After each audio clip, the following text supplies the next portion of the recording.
तो दोस्तों नमस्कार, एक बार फिर से स्वागत है हमारे चैनल पे। और आज मैंने सुबह ही एक वीडियो डाला था जो कि 7-8 घंटे हुए हैं मुश्किल से, ठीक है। और मैंने फिर से उस चेक करने के लिए गया ताकि वीडियो का रिस्पांस कैसा है। तक मैंने एक बहुत बड़ी बात देखी यूट्यूब पे कि भाई खेसारी लाल का तो गाना डिलीट हो गया जिस पे मैंने वीडियो बनाया था। भाई कैसे हो गया ये सब। फिलहाल इस खेसारी लाल का गाना अभी डिलीट हो गया जो कि चिलमुनिया आया था और ये गाना पवन सिंह से मैच कर रहा था।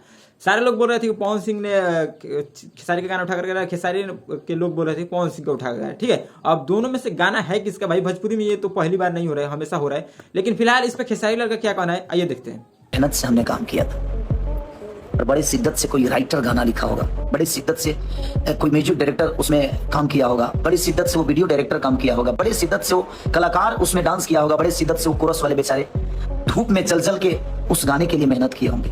और एक आदमी छोटी सी ईगो के लिए उस पूरे मेहनत पे पानी फेर दिया। तो माता रानी और मेरा भगवान आप सब हैं, तो आप सबको ही विचार करना है उनके लिए कि वो किस हद तक अच्छे हैं कि घर परिवार को रोकने का, किसी का रोजी रोटी बंद करने का, सिर्फ आप छोटी से फायदा के लिए आप किसी के घर परिवार को तोड़ रहे हो, किसी के बीवी बच्चों को रोड पे लाने वाला काम कर रहे हो। बट कोई आप लोग खुद सुन लीजिए और सुन ले होंगे तो आप लोग को जरूर कमेंट कीजिएगा कि गाना ये किसका है भाई, खेसारी लाल का या पवन सिंह का। कोई बोला खेसारी लाल का। और इसी बीच में एक और सा वीडियो वायरल हो रहा है जो आपको मतलब नहीं दिखा सकता। खेसारी लाल का बताए कोई पुराना सा वीडियो है और उस पर पवन सिंह का ये वाला गाना लगा दिया गया है, पियर फराक वाला, ठीक है। फिलहाल मैं इस वीडियो को नहीं चलाऊंगा अपने चैनल पे। और दूसरी बात कि आप लोग जरूर कमेंट करके बताइएगा कि गाना है किसका, पवन सिंह का है या खेसारी लाल का है। जरूर कमेंट कीजिएगा कि भाई डिलीट करवाया किसने होगा, पवन सिंह के चेले या खेसारी लाल के चेले, मतलब करवाया कौन होगा भाई। मेरे